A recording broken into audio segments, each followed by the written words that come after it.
Bíblia na carta aos Efésios, capítulo 1, versículo 7. Aos Efésios 1 e 7.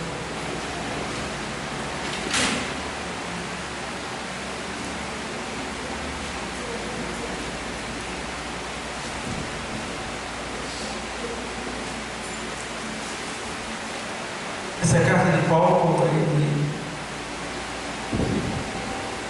ele se refere aos Efésios, com bênçãos de Deus, as bênçãos de Deus em Jesus Cristo, autor da nossa redenção e cabeça da igreja. O texto sagrado aos Efésios 1 e 7.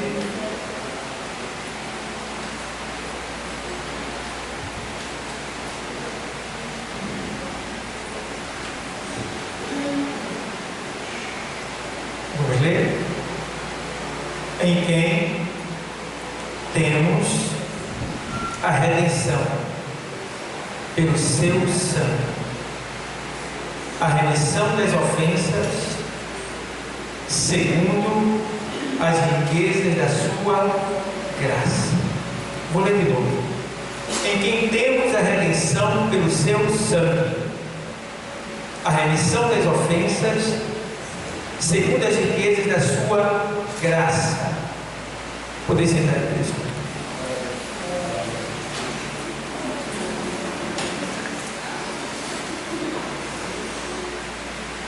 O sangue de Cristo é tão precioso para nós.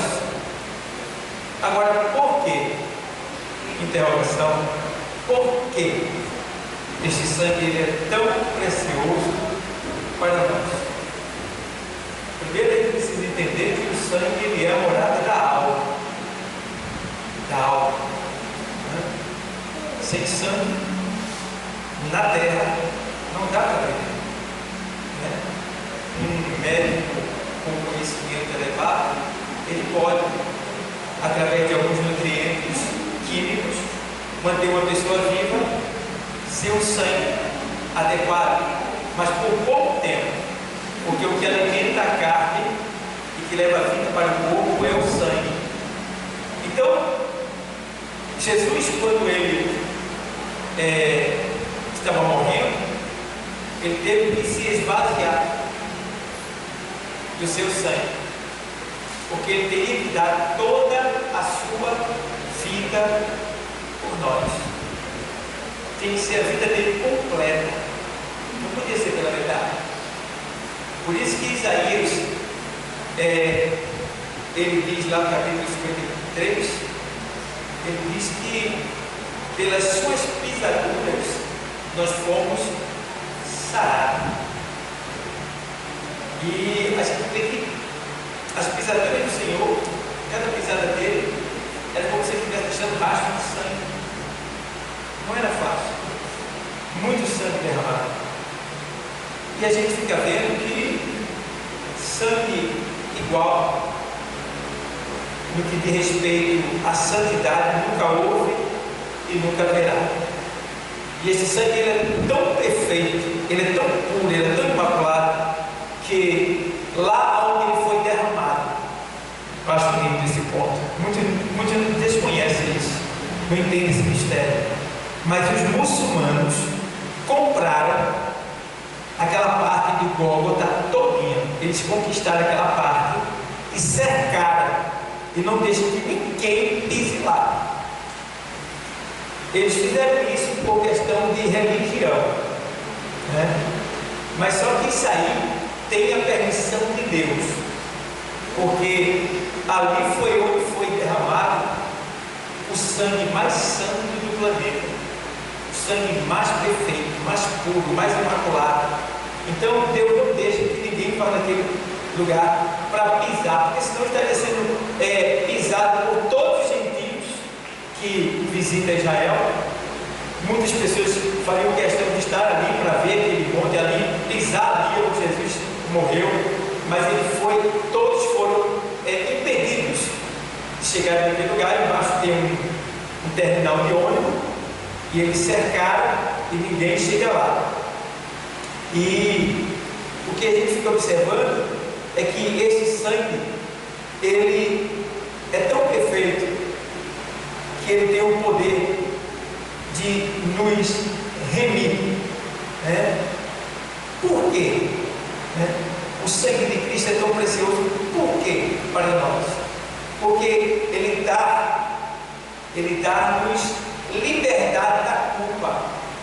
Se não fosse o sangue de Jesus Cristo, que é puro, santo, imaculado, derramado em nosso favor, a minha culpa, ela não seria perdoada. Eu não poderia viver livre da minha culpa, porque culpa é pecado. E pecado todo mundo tem, todo mundo peca. Mas graças a Deus que o sangue de Jesus, ele tem esse poder de nos livrar desta culpa. Eu acho interessante que quando Jesus está ministrando a ceia para os seus discípulos, ele diz assim: olha, isto é o meu sangue, o sangue da nova e eterna aliança, que é derramado para a remissão de muitos. Ele não diz de todos. E o outro ponto é que existe um segredo daquela palavra, em Mateus 26, lá na sequência, quando ele diz que isto é o meu sangue. Aí ele diz: o sangue que é derramado. Aquele é o segredo, é o mistério. Porque aquele ele está sempre presente e ativo, não só no presente, mas no futuro, constantemente, para alcançar todos que, por causa do sangue derramado de Cristo, foram remidos dos seus pecados e salvos pelo poder da palavra de Deus. Então, a gente vê que quando a gente peca, aí vem o mistério do ego, né? Vem o mistério do ego. Quando a gente peca e se arrepende, o sangue, quem pode falar? O sangue diga quando a gente peca e se arrepende, o sangue derramado. O sangue é derramado. Entendeu? Pecou, se arrependeu, o sangue é derramado. Aquele está no presente constante, futuro, ativo, constante, né? Ele está sempre ali sendo derramado, não só por causa de nós, mas também por causa daqueles que ainda não conheceram a Cristo. Então este sangue também é derramado por todos aqueles que ainda não vieram, para que quando eles vierem, este sangue que é derramado possa também purificar a todos eles. Então aqui no texto diz assim: em quem temos a redenção. O que é redenção? Redenção é libertação. Redenção é libertação, ou seja, nós fomos libertos pelo poder do sangue de Jesus. Entendeu? Porque aqui ele diz: olha, em quem temos a redenção pelo seu sangue. Por quê? Todo sacrifício para pagamento de pecado tinha que ser feito com sangue, porque sem sangue não há vida, e sangue é derramamento de vida, sangue simboliza a vida. Então quando ele diz: olha, em quem temos a redenção pelo seu sangue, eu glorifico a Deus, porque ele está falando de Jesus aqui. Antigamente o pecado ele era coberto com sangue de animais, não era perdoado, era coberto. Então o pecador ele tinha liberdade de novo, mas depois de Jesus o sangue não é mais coberto, o sangue é derramado para perdão dos pecados. Então quando a gente pega e se arrepende, o sangue é derramado, então não há mais lembrança em lugar algum dos nossos pecados. Eu me alegro com isso, porque se fosse levar em conta o que eu fiz no passado, inferno com certeza para mim, mas por causa desse sangue que é derramado, eu estou livre, eu estou liberto. Você também está liberto da culpa que você, por um acaso, tinha do passado. Já não tem mais. Por quê? Porque você foi liberto. Redenção. Em quem temos a redenção pelo seu sangue, a remissão das ofensas. Então, essa expressão aqui, remissão, significa comprar a dívida, tomar a dívida, pagar, ou seja, pagar a dívida. Comprar a dívida, tomar a dívida, pagar a dívida e perdoar a dívida. A expressão remissão significa tudo isso, junto com a expressão da redenção, que significa libertação. Então o que acontece? Vê o que aconteceu. Quando a gente aceitou a Cristo, se arrependendo dos nossos pecados, o que foi que aconteceu? O sangue de Jesus Cristo, ele pagou a nossa dívida, tomou a nossa dívida, e comprou a nossa dívida, e também perdoou a nossa dívida, que é os nossos pecados. E depois de ter feito tudo isso, ele nos libertou da escravidão do pecado. Então, meus irmãos, não tem mais para ninguém, a gente está totalmente liberto. Por isso que ele tem na sua palavra assim: olha, se pois o Filho vos libertar, verdadeiramente sereis livres. Então a gente não pode mais ficar agarrado a coisas do passado, ou acreditando que não foi perdoado, consciência pesada acerca de coisas que a gente fez lá atrás no passado. Não passou. Quando você aceitou e acreditou e se entregou, tudo foi perdoado. Não há mais lembrança nem do céu, e não pode mais haver lembrança de canto nenhum dos seus pecados. Claro que o mundo, alguém que te conhece, pode te acusar, mas no céu ele deixa bem claro que todos os nossos pecados ele lançou, lá em Miqueias, que ele lançou no mais profundo mar, e a gente vê que é para isso que serve o sangue de Jesus Cristo, para comprar a nossa dívida, para pagar a nossa dívida, para tomar a nossa dívida, para remir-nos dos nossos pecados e também para nos libertar. Porque, irmãos, o pior de tudo é a prisão. A prisão. Quando a gente está no mundo, a gente está aprisionado, de maneira tal que a gente faz coisas que a gente não queria fazer. E a gente às vezes se pergunta: por que é que eu faço isso? Como, por exemplo, uma pessoa que fuma, o negócio cheira mal, cheira mal, é terrível, acaba com a saúde, e quando ele compra a carteira, está escrito lá: esse produto, ele provoca câncer, ele provoca isso, ele provoca, está lá aquela imagem bem feia, e a pessoa pega aquilo e usa normalmente. Aí aqui entra aquele texto de Paulo 4:4, da primeira carta, segunda carta dos Coríntios, capítulo 4, versículo 4, que diz assim: porque o Deus desse século cegou o quê? O entendimento dos incrédulos. Então, quer dizer, a pessoa fica tão cega que ela não vê que ela está comendo um veneno e se matando. Vê só, que coisa triste. E aí, quando a gente se encontra com o Evangelho, nesse mesmo texto de 2 Coríntios 4:4 diz: para que resplandeça a luz de Cristo em nós, aí essa luz brilha na nossa vida, então a gente começa a ter nitidez da vida real, do que a gente está vivendo e do que Deus tem para nós. E é aí que vem o quê? A libertação.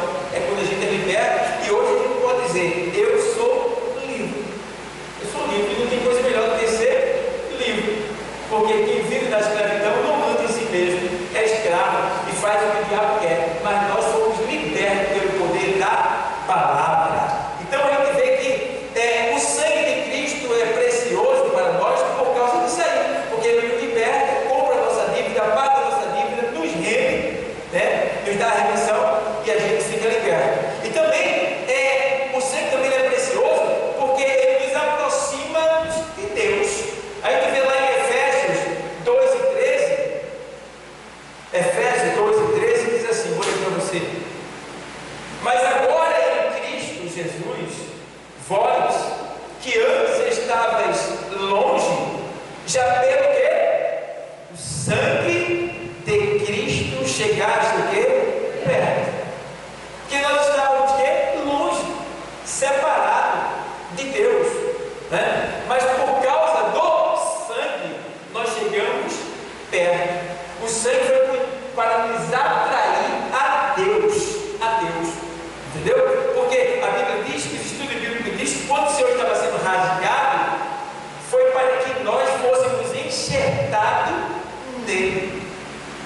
para que nós fôssemos enxertados nele, né? A Bíblia também diz que o caminho que foi aberto foi nele, na carne dele. Ele abriu o caminho para nós na carne dele, e diz o texto que a todos reconciliou a si mesmo. E aí ele diz aqui assim, mas agora em Cristo Jesus, vós que antes estavas longe, já pelo sangue de Cristo chegaste perto. Então faz o seguinte: continua perto, não te afasta não te afasta de jeito nenhum deste sangue, porque, irmãos, meu Deus do céu, misericórdia, Deus nos deu o privilégio, né? Esse privilégio maravilhoso de poder aqui nesta mesa, que é um pequeno símbolo do que vai acontecer lá no reino de Deus. Pequeno símbolo, porque a mesa será imensa, e o Senhor nos servirá.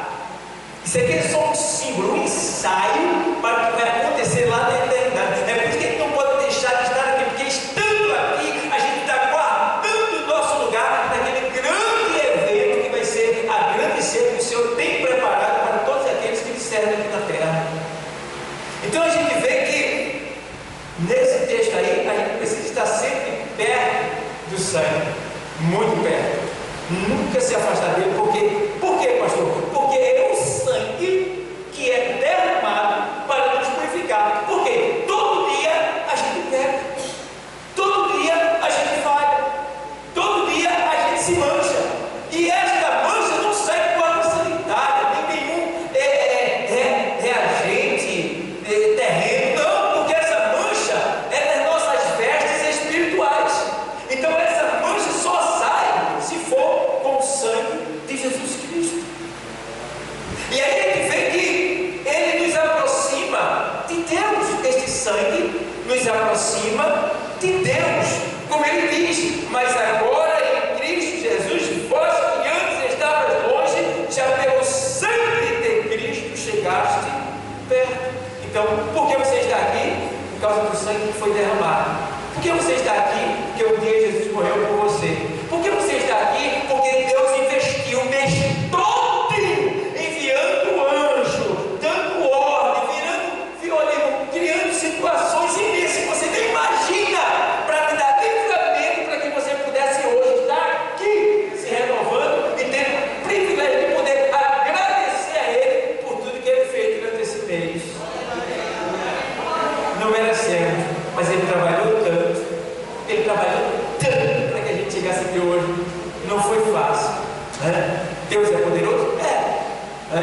Mas só que Ele trabalha com um opositor, o nosso opositor, que nos atrapalha.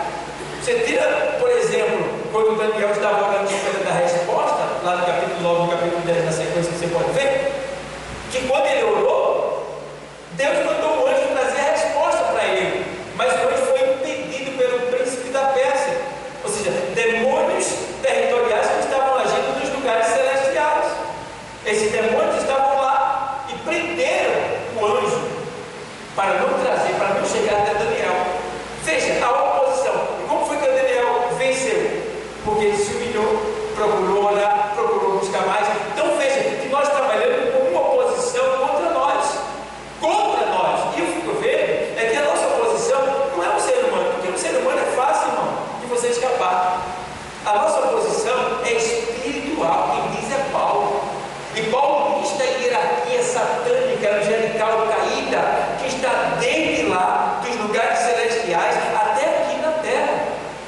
Ele lista lá em Efésios capítulo 6, versículo 12. Tá? E aí ele lista aqueles demônios, deixando bem clara a hierarquia, como eles trabalham, para que a gente aprenda que a nossa luta não é contra carne e sangue, mas sim contra esses principados que estão atuando para tentar te impedir de chegar aqui.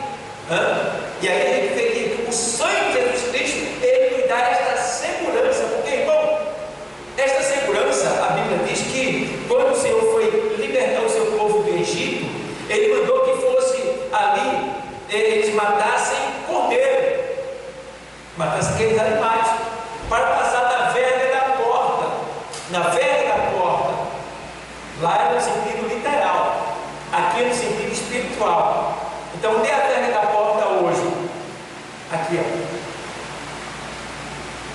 a verga na porta.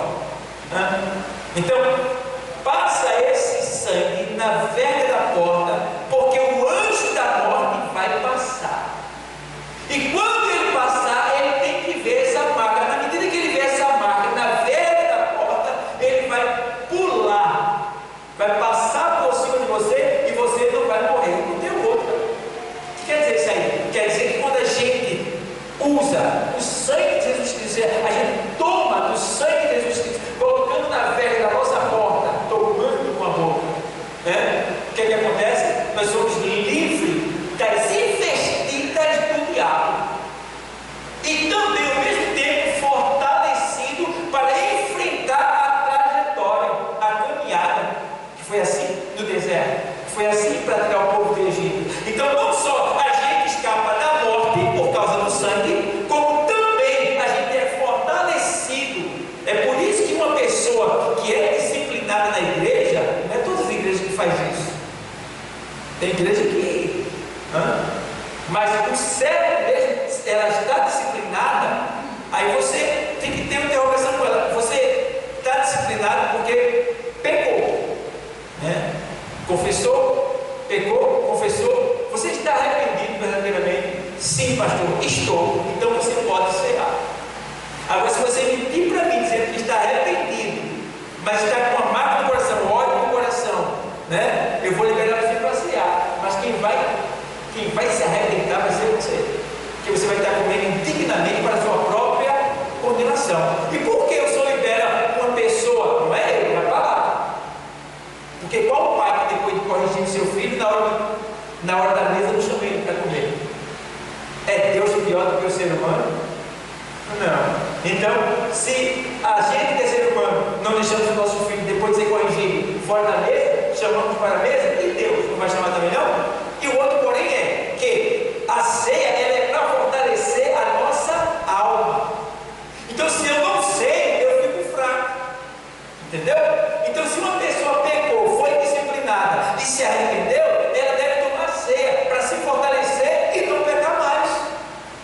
É para isso que a ceia é dada, para que haja demonstração de comunhão, tanto com o corpo, com Deus, com Cristo, como com o corpo. É a demonstração de comunhão. E é por isso também que a ceia não pode ser um culto de porta aberta.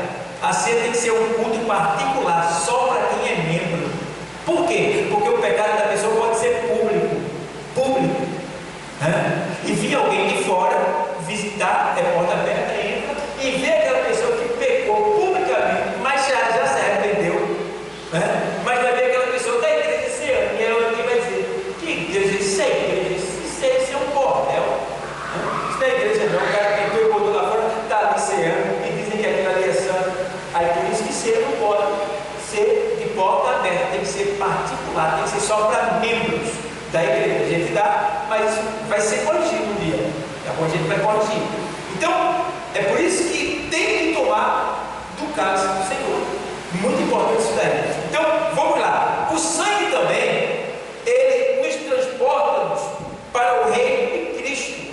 Este sangue, ele é como se fosse um passaporte para nós sermos transportados para o reino de Cristo. Por quê? Se você observar, vocês devem lembrar que o Senhor diz assim, quando ele Senhor, ele diz assim: olha, não beberei mais deste fruto da vide, até que eu beba com vocês no reino de meu Pai. Aí vai poder ele não vai tomar o fruto da vide, que era o vinho. Aí ele disse: eu vou tomar com vocês. Ei, Senhor, eu vou tomar com vocês. Aonde? No reino de meu Pai. Que reino é esse? O milênio. O milênio, o reino de Deus aqui na terra. Aí Jesus vai estar conosco, vai comer e vai beber conosco. Jesus, porque no milênio vai ter vida normal, só não vai ter Satanás. A terra vai se tornar como um paraíso e vai ter vida, vai ter pessoas que vão casar, vão ter filhos, e nós, a igreja arrebatada no corpo glorioso, reinando com Cristo a terra. na terra. Seremos reis e sacerdotes. Aí, o que é que a gente vê aqui? Aí a gente vê que o sangue de Cristo, ele é o transporte para esse reino. E aí a gente vê aqui, ó, Colossenses 1:20. Aos Colossenses 1:20. Olha o que diz: se pois estáis mortos com Cristo, quanto aos rudimentos do mundo, rudimentos são ensinamentos primários que você aprendeu lá no mundo, por que vos carregam ainda de ordenanças como se vivesseis no mundo? Entendeu? Está falando aqui de dogmas, rituais religiosos que prendem as pessoas como se aquilo fosse santificar a pessoa, como se aquilo fosse salvar a pessoa, né? Então, aqui o apóstolo está deixando bem claro que você não deve se deixar carregar por dogma. O que é dogma, pastor? Dogma é a ideia de homem para a igreja. Como ele diz assim, ó, o pastor vai e diz assim, ó, aqui os homens têm que ter bigode. Tem que estar na Bíblia, isso é um dogma, entendeu? Ideia de homem, entendeu? A mulher não pode usar calça comprida de jeito nenhum, isso não é pecado, isso é dogma. Está entendendo? Isso é dogma. Não tem isso na Bíblia. Tudo que for ensinado tem que ter base na Bíblia. Agora a gente precisa aprender uma coisa. É que na Bíblia não tem o nome televisão, nem tem TV, nem tem o nome internet. Aí precisa aprender que na Bíblia existem algumas coisas, alguns nomes do nosso meio, que não está literalmente escrito na Bíblia, mas está na Bíblia. É só usar um meio que a gente usa na teologia, que chama-se exegese bíblica e hermenêutica bíblica. A hermenêutica é a Bíblia explicando a própria Bíblia, e exegese bíblica é você interpretando o que está por trás das letras, porque por trás de cada letra há um espírito. Então você vai interpretar isso daí, aí você vai explicar, entendeu? Então a gente vê que é necessário aprender para poder ser livre. Por isso que a Bíblia diz que e conhecereis a verdade, e a verdade vos libertará. Irmão, uma das maiores armas do diabo é a ignorância. O que é ignorância? Falta de conhecimento. Quanto menos você conhecer, mais escravo você se torna, mais facilmente você é dominado e usado pelo diabo. Por quê? Você não tem o conhecimento. Então a gente precisa o quê? Aprender para se libertar, para ser liberto. E o sangue de Jesus Cristo aqui, ele nos transporta justamente para esse reino, porque o sangue de Jesus Cristo aqui, como ele diz aqui ó, 1:20, quando ele diz assim, deixa eu ler aqui para você, 1:20, quando ele diz assim, cadê aqui? Colossenses, né? Colossenses 1:20. Perdão, 1:13. E ele nos tirou da potestade das trevas e nos transportou para o reino do Filho do seu amor. Ele nos tirou das potestades das trevas, irmão. Potestade são poderes espirituais malignos que nos sustentavam. O Senhor nos tirou de lá, das potestades das trevas, e nos transportou, irmão, para o reino da luz, do Filho do seu amor. Irmão, você pensa que para vir aqui, você está aqui hoje, né? Você mora aqui por perto, vai no sentido físico, no sentido espiritual. A viagem que você fez foi tão imensa, você saiu de uma dimensão para outra. Isso é uma longa viagem, e muitos não entendem isso daí, o que Deus fez, e aí banaliza as coisas de Deus, não valoriza, e muitos até jogam fora o que Deus lhe deu, a salvação, né? O direito à primogenitura, que é a salvação, e a gente precisa ter esse cuidado. cuidado de não se deixar levar pela emoção e ceder ao pecado. Então, amigos, irmãos, de modo geral, esse sangue, ele anuncia-nos a paz. 1:20 aqui, Colossenses 1:20, ainda aqui ele diz assim, e que havendo por ele feito a paz, pelo sangue da sua cruz, por meio dele, reconcilia-se consigo mesmo todas as coisas, tanto as que estão na terra, como as que estão nos céus. A reconciliação. Jesus, através do derramamento do seu sangue, ele nos trouxe para si, porque nós não pertencemos a Deus. A Bíblia diz que todos os pecados destituídos estão da glória de Deus. Então, através do sangue de Jesus Cristo, ele fez novamente a comunhão, a união. Ele trouxe, ele reconciliou todas as coisas, e todos nós a ele mesmo, a si mesmo. Então, irmão, tenha cuidado para você não perder essa reconciliação. Muitos estão jogando fora essa reconciliação, estão vivendo uma vida dissoluta dentro da igreja, e é um perigo, porque a gente tem que honrar aquilo que Deus fez por nós, que é o quê? Ter derramado o seu sangue naquela cruz para nos salvar. Muitos de nós não entendem nem desaforo, uma carinha feia, uma piadinha, a não aguenta, quer revidar, quer brigar, e Jesus suportou coisas que, meu Deus do céu, às vezes eu levei uma pancada na canela que eu acho que eu fui no céu de Abraão, Isaac e Jacó e voltei. Que dor! Aí depois eu pensei assim, não se compare com Jesus que deu, porque o meu foi só uma pancada, ele foi um cravo, da grossura ou mais grosso do que o meu dedo, enfiado ali, nos pés dele, nas mãos, no punho. E a gente precisa reconhecer o sacrifício de Cristo e entender que o sofrimento dele, irmão, não se compara. E a gente precisa entender que o quê? A gente precisa, irmão, aderir mais a esse sacrifício, a esse sangue, honrar e procurar se arrepender a cada dia que se passa, procurar dar o máximo de nós para ele, para que assim sejamos aceitos pela nossa obediência, reverência, adoração e comunhão ao reino de Deus. Então, para a gente terminar, Apocalipse 22:14, a gente vê que Apocalipse 22:14, o texto sagrado diz assim, vou ler para você.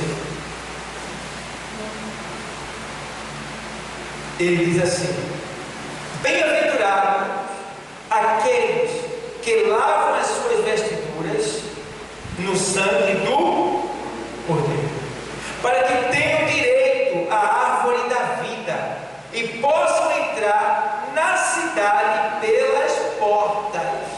Quem é a porta? Ele disse: eu sou. Quem entrar por mim, salvar-se-á. Então, a gente vê aqui, ele faz assim, olha, para que você possa entrar pela porta. Então, para fazer parte do reino de Deus, a gente tem que entrar pela porta e lavar as nossas vestiduras no sangue do... Hoje você vai ser lavado.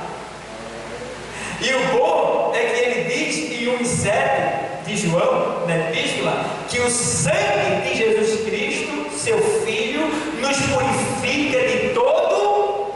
Eu não sei qual foi o pecado que você cometeu nesses últimos 30 dias. Eu só sei de uma coisa: se houver arrependimento, aqui ele vai ser perdoado. Você vai ser lavado, redimido, alvejado, vai poder ficar com as suas vestes brancas, pronto para o grande evento que está prestes a acontecer, muito perto mesmo.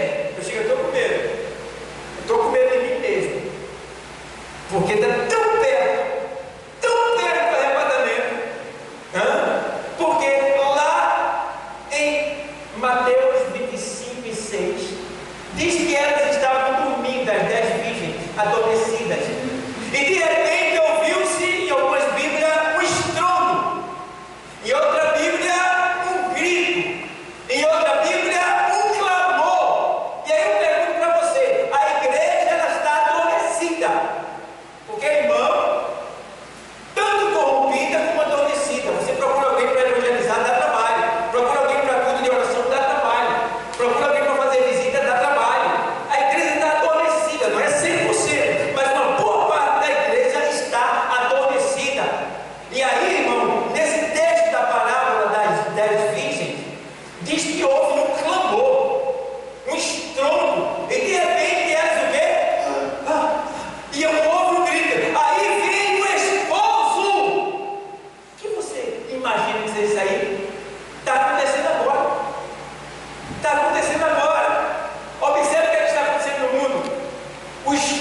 de ontem para hoje.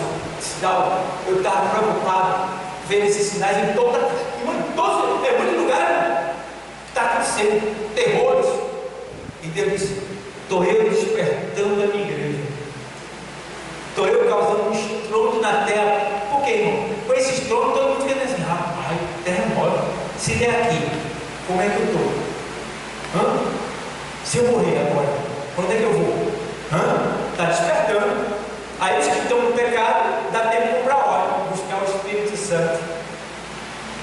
E os que estão com um pouquinho de azeite, vai ficar mais ligado, para melhorar mais e multiplicar o azeite. Então, Deus está avisando. Que Deus continue abençoando a todos.